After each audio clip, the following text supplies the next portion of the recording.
Good morning, students. Today I am going to continue my lecture for plus 1 arts, political science, and the name of the chapter is nationalism. Let us start with the other topic of nationalism. You know that right to national self-determination has also asserted by national liberation movements in Asia and Africa when they were struggling against colonial domination. Africa, as you know that there is a discrimination between black and white. So the leader self-determination, according to self-determination, the leader of South Africa, Nelson Mandela, struggled for his apartheid. For this, he paid a lot of huge loss. He went to exile for 24 years.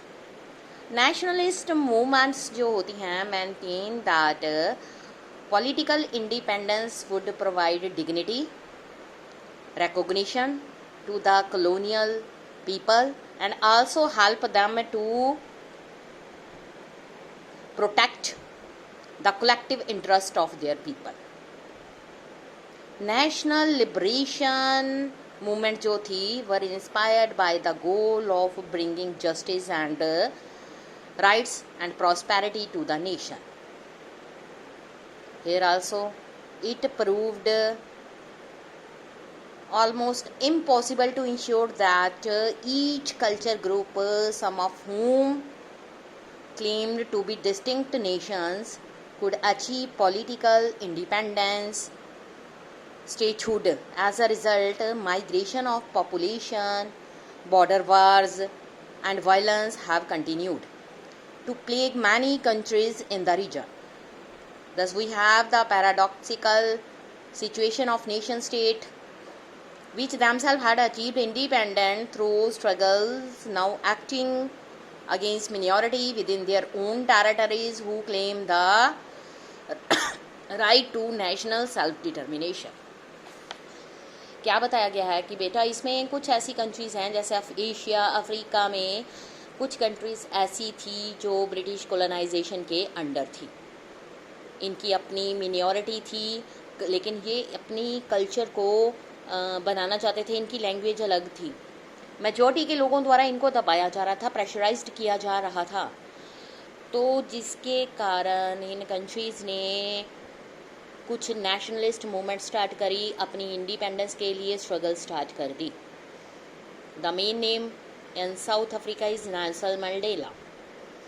When they gain their independence from colonial rule, they become independent to enjoy their culture and region. Because when they born in the same territory where they have minority but pressurized by majority, how could they left their homeland?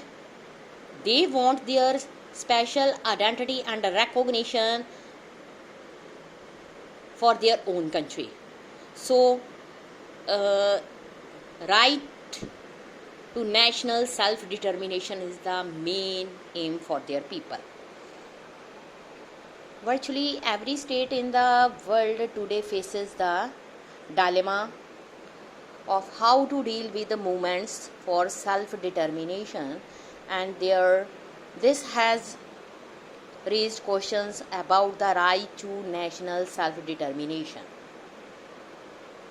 More and more people जो है beginning to realize that the solution does not lie in creating new state.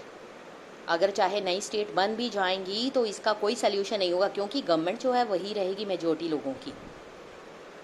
But in making existing states more democratic and equal, it would be lead a happy life for all individuals. That is in ensuring people with the different culture, ethnic identities live and coexist as partners and equal citizens with the country. This may essential not only for resolving problem arising from new claims for self-determination, but also for building a strong and united nations. After all, nation state which does not respect the rights and cultural identity of minorities within the state would find it difficult to gain the loyalty of its member. अगर किसी भी state में different religion को मानने वाले लोग रहते हैं, डिफरेंट यानी कंपोजिशन है और उनकी मिनॉरिटी और मेजॉरिटी है, तो ये उस स्टेट का मेन रिस्पॉन्सिबिलिटी बनती है कि वो जितनी भी मिनॉरिटी या मेजॉरिटी है वहाँ पर इक्वल रिप्रेजेंटेशन करे, डेमोक्रेसी को इस्टेब्लिश करे, तब भी वो ट्रू वर्ड में डेमोक्रेटिक कंट्री कहला सकेगी। Nationalism and pluralism. Once we abandon the idea of one culture, one nation, one state, it becomes necessary to consider ways by which different cultures and communities जो हैं can survive, flourish within a country. It is in pursuit of this goal that many democratic societies today have introduced measures for recognizing, protecting the identity of culture minority communities living within their territory. Indian Constitution has an elaborate set of provision for the protection of religious, linguistic and culture minorities. That means SC, BC, socially backward classes, they have the reservation in different educational institutions, government jobs and other things provided to them, so that they didn't feel discrimination. That's why India is also called a democratic country in the world in a true words. In some cases, जो identified communities है वो है the right to representation as a group in legislative bodies, other state institutions. Such rights may be justified on the grounds that they provide equal treatment and protection of law for member of these groups, as well as protection for the culture identity of the groups. This means that national identity जो है defined in an inclusive manner which can recognize importance, unique contribution of all the culture communities within the state. फिर भी ये कहा जाता है, ये hope की जाती है कि ग्रांटिंग ग्रुप्स रिकॉग्निशन एंड जो protection would satisfy their aspiration. कुछ ग्रुप्स जो हैं वो फिर भी अपनी अलग से सेपरेट स्टेटहुड की डिमांड कर रहे हैं. ये it may be seem paradoxical when globalisation is also spreading in the world, but जो नेशनलिस्ट हैं एस्पिरेशन जो है continue to motivate many groups and communities. ये चीज़ें चल रही हैं. इसलिए ये हर कंट्री के लिए ज़रूरी है कि उनको एक स्किल चाहिए जिसके अकॉर्डिंग अपनी ट्रू डेमोक्रेसी को वो इस्टेब्लिश कर सकें.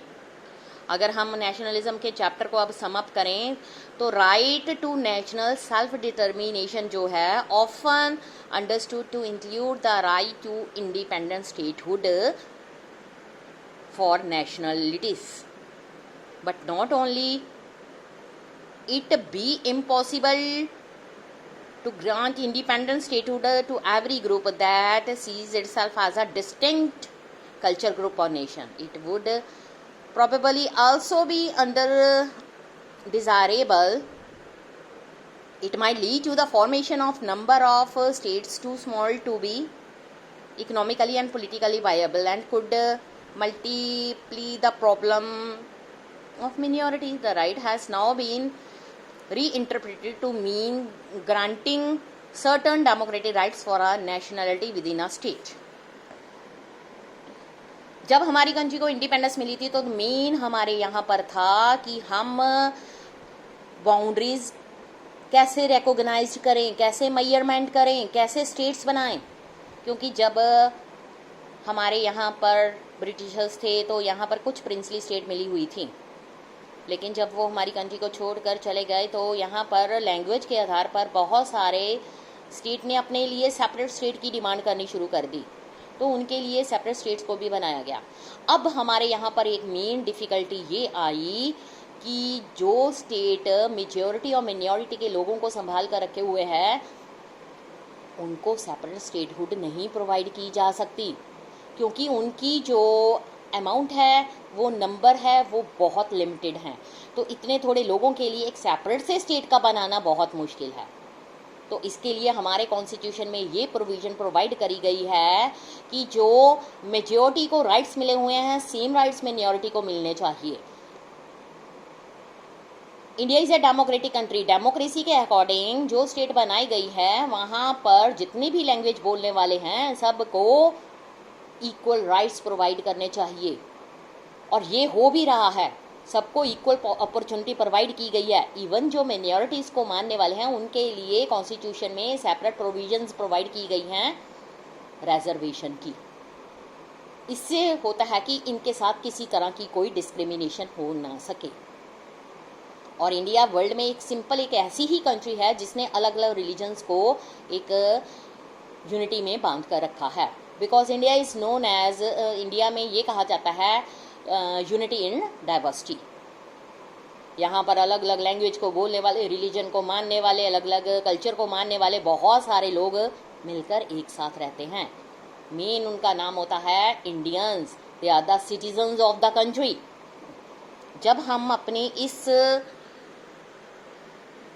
के अकॉर्डिंग, जो हमारे नेशनलिस्ट ने अपनी फ्रीडम को लेने के लिए हमारे अंदर नेशनलिज्म की फीलिंग को अराइज किया है, हमें उसको बना के रखना चाहिए। तभी हमारी एक कंट्री जो है एक यूनिटी में रह सकेगी। Thank you students.